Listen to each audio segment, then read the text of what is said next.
Dear student, welcome again for the class 10 geography class। तो इसके पहले जो मैन्युफैक्चरिंग इंडस्ट्रीज में हमने लोकेशन ऑफ इंडस्ट्री को बहुत अच्छे से समझाया था। उम्मीद है कि आपको समझ में आ गई होगी। तो आज के इस लेक्चर में हम क्लासिफिकेशन ऑफ इंडस्ट्रीज को जो है हम समझेंगे। तो इंडस्ट्रीज को जो है सोर्स ऑफ रॉ मटेरियल के आधार पे जो है दो पार्ट में जो है वो क्लासिफाई किया गया है। फर्स्ट है इसमें देखिए कि एग्रो बेस्ड इंडस्ट्रीज है और सेकंड है मिनरल बेस्ड इंडस्ट्रीज है। तो आइए एग्रो बेस्ड इंडस्ट्रीज को समझते हैं कि वो इंडस्ट्री जो अपने रॉ मटेरियल के लिए एग्रीकल्चर पे डिपेंड होती है उसको हम कहते हैं एग्रो बेस्ड इंडस्ट्रीज। बहुत सी इंडस्ट्रीज ऐसी होती है जिनको जो रॉ मटेरियल है वो एग्रीकल्चर से चाहिए, तो ऐसी इंडस्ट्रीज को हम एग्रो बेस्ड इंडस्ट्रीज कहते हैं। जैसे कॉटन टेक्सटाइल इंडस्ट्रीज है तो इसको कॉटन चाहिए जो कि एग्रीकल्चर से आता है। सिल्क इंडस्ट्रीज के लिए भी रॉ मटेरियल जो है एग्रीकल्चर से आता है। रबर इंडस्ट्री जो है उसके लिए भी रबर जो है इंडस्ट्रीज के लिए जो है एग्रीकल्चर से आता है। टी और कॉफी इंडस्ट्रीज के लिए भी एग्रीकल्चर से ही रॉ मटेरियल आता है। एडिबल ऑयल इंडस्ट्री यानी खाने वाला तेल है, ये इंडस्ट्री के लिए भी जो है रॉ मटेरियल एग्रीकल्चर से चाहिए। तो ये सब जो है एग्रो बेस्ड इंडस्ट्रीज के एग्जांपल हैं। और सेकंड है मिनरल बेस्ड इंडस्ट्रीज।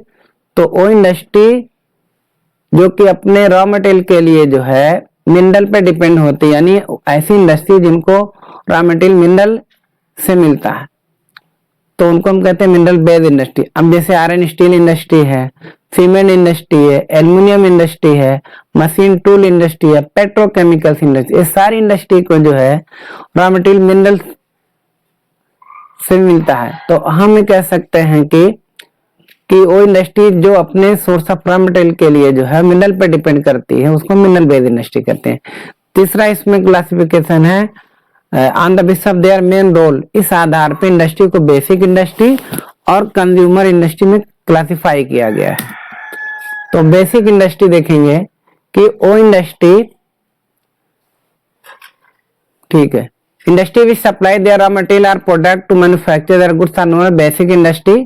ठीक है, वो इंडस्ट्री जिसका फिनिश प्रोडक्ट दूसरे इंडस्ट्री के लिए जो है वो रॉ मटेरियल्स होता है उसको हम बेसिक इंडस्ट्रीज कहते हैं। जैसे आयरन स्टील इंडस्ट्री है, कॉपर स्मेल्टिंग है, एल्युमिनियम इंडस्ट्रीज है। मतलब ये हुआ कि जो बेसिक इंडस्ट्रीज है वो जो फिनिश प्रोडक्ट तैयार करती है दूसरे इंडस्ट्री वाले उसको ले जा करके फिर मशीन टूल्स वगैरह बनाते हैं। तो बेसिक इंडस्ट्री कोई मशीन टूल्स नहीं बनाती है बल्कि जो है आयरन को प्योरीफाई करते स्टील बना देते हैं, फिर दूसरे इंडस्ट्री वाले इसको ले जा करके उसको जो है मशीन है, कंपोनेंट और टूल्स वगैरह बनाते हैं। तो बेसिक इंडस्ट्री वही इंडस्ट्री होती है जिनके फिनिश प्रोडक्ट दूसरे इंडस्ट्री वाले जो है रॉ मटेरियल के रूप में इस्तेमाल करते हैं ले जा करके, तो उसको हम बेसिक इंडस्ट्री कहते हैं। एग्जाम्पल इसका iron steel industry, copper smelting industries, aluminium industries है। उसके बाद सेकेंड इसी में है कंज्यूमर इंडस्ट्रीज है। कंज्यूमर इंडस्ट्रीज वो इंडस्ट्री होती है जिसके जो फिनिश प्रोडक्ट को कंज्यूमर डायरेक्ट कंज्यूम करते हैं, यूज में लाते हैं। मतलब इनके फिनिश प्रोडक्ट को फिर रॉ मटेरियल के तौर पे यूज नहीं होते बल्कि इसको कंज्यूमर डायरेक्ट यूज करता है। तो ऐसी इंडस्ट्री जिसके फिनिश्ड प्रोडक्ट को कंज्यूमर डायरेक्ट यूज करता है उसको हम कहते हैं कंज्यूमर इंडस्ट्रीज। ये शुगर इंडस्ट्रीज है, इलेक्ट्रॉनिक इंडस्ट्रीज है, सोप इंडस्ट्रीज है। तो शुगर इंडस्ट्रीज है, शुगर इसको डायरेक्ट कंज्यूमर यूज करते हैं। इलेक्ट्रॉनिक इंडस्ट्रीज के जो प्रोडक्ट होते हैं डायरेक्ट यूज कर लिए जाते हैं। सोप इंडस्ट्रीज आप जानते हैं कि सोप को डायरेक्ट यूज कर लिया जाता है, तो एक कंज्यूमर इंडस्ट्रीज के एग्जाम्पल है। इसी तरीके से आप देखेंगे कि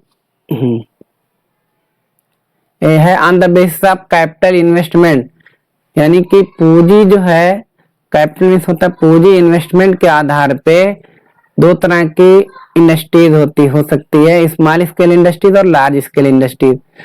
तो स्मॉल स्केल इंडस्ट्रीज को हम लघु उद्योग भी कहते हैं कि वो इंडस्ट्रीज जिसमें वन टाइम कैपिटल इन्वेस्टमेंट जो है वो 1 करोड़ तक हो सकता है उसको हम बोलते हैं स्मॉल स्केल इंडस्ट्रीज। और इस इंडस्ट्रीज में फ्यू वर्कर्स ही काम करते हैं, बहुत ज्यादा वर्कर्स काम नहीं करते हैं, तो इसको हम बोलते हैं स्मॉल स्केल इंडस्ट्रीज।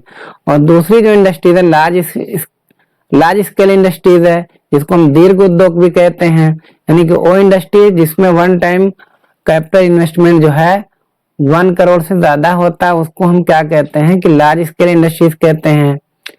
अच्छा, तो cotton textile industries, iron and steel industries और सीमेंट इंडस्ट्रीज, ये है लार्ज स्केल इंडस्ट्रीज का एग्जाम्पल है। अगर स्मॉल स्केल की हम बात करें तो गुड़ एंड खांड सारी यानी जो गुड़ भेली बनाते हैं ये उद्योग, और हैंडलूम इंडस्ट्रीज, ठीक है, ये उद्योग जो है स्मॉल का है। जबकि लार्ज स्केल का cotton textile industries, iron steel and cement industries है। अब टाइम टू टाइम इसमें जो है थोड़ा सा अपडेट हुआ है। जैसे अब स्मॉल स्केल इंडस्ट्रीज का जो है एनसीईआरटी में तो 1 करोड़ दिया है, लेकिन ये 10 करोड़ तक का हो गया है इसमें स्मॉल स्केल का जो नया अपडेट है इसमें।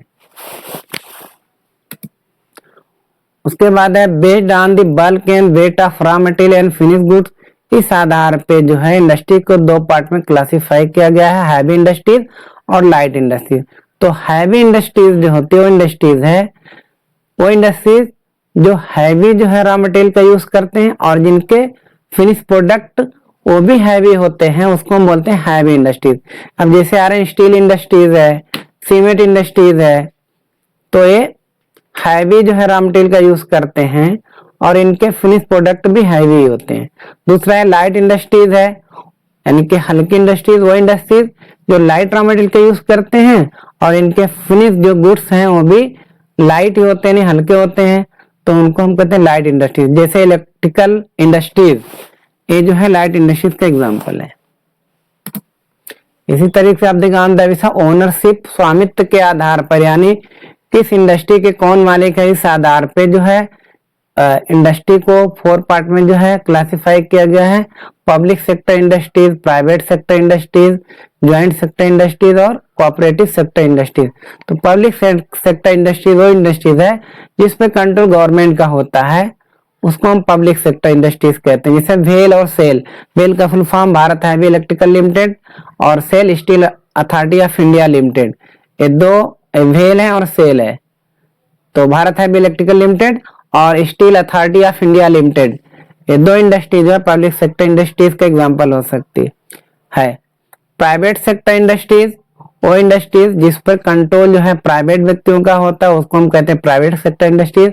इसमें बहुत से एग्जांपल हो गए, जैसे TISCO, Tata, iron steel company, Reliance, Mahindra, Dabur etcetera भी हो सकते हैं, ठीक है। उसके बाद होता है ज्वाइंट सेक्टर इंडस्ट्रीज है। ज्वाइंट सेक्टर इंडस्ट्री वो इंडस्ट्रीज होती है जिसपे गवर्नमेंट और प्राइवेट इंडिविजुअल दोनों मिलकर कंट्रोल करते हैं, ऐसी इंडस्ट्रीज को हम कहते हैं ज्वाइंट सेक्टर इंडस्ट्रीज। इसका एग्जांपल है ऑयल इंडिया लिमिटेड। उसके बाद हम देखेंगे कोऑपरेटिव सेक्टर इंडस्ट्रीज है। कोऑपरेटिव सेक्टर इंडस्ट्री वो इंडस्ट्रीज होती है जिसको प्रोड्यूसर और रॉ मटेरियल सप्लायर ये सभी मिलकर चलाते हैं, और जो है कंट्रीब्यूशन के आधार पर जो जितना कंट्रीब्यूशन करता है उस आधार पे जो है प्रॉफिट को आपस में शेयर कर लेते हैं, और कभी लॉस होता है तो उसी कंट्रीब्यूशन के आधार पे जो है लॉस को भी शेयर करते हैं। तो इस तरीके से हम देखते हैं कि शुगर इंडस्ट्री, अगर इसका शुगर इंडस्ट्री महाराष्ट्र के अंदर जो शुगर इंडस्ट्री चल रही है वो कोऑपरेटिव सेक्टर में चल रही है, यानी कि प्रोड्यूसर और रॉ मटेरियल यानी कि फार्मर्स जो होते हैं वो मिल करके चलाते हैं। इसी तरह क्वायर इंडस्ट्री जो है नारियल से जो रस्सी वगैरह बनती है, केरला के अंदर जो है क्वायर इंडस्ट्री को बोलते हैं, क्वायर इंडस्ट्री इन केरला, ये सभी जो है कोऑपरेटिव सेक्टर में चलते हैं। इसका एग्जांपल अमूल हो सकता है जो मिल्क प्रोडक्ट बनाते हैं, ठीक है, तो कोऑपरेटिव से।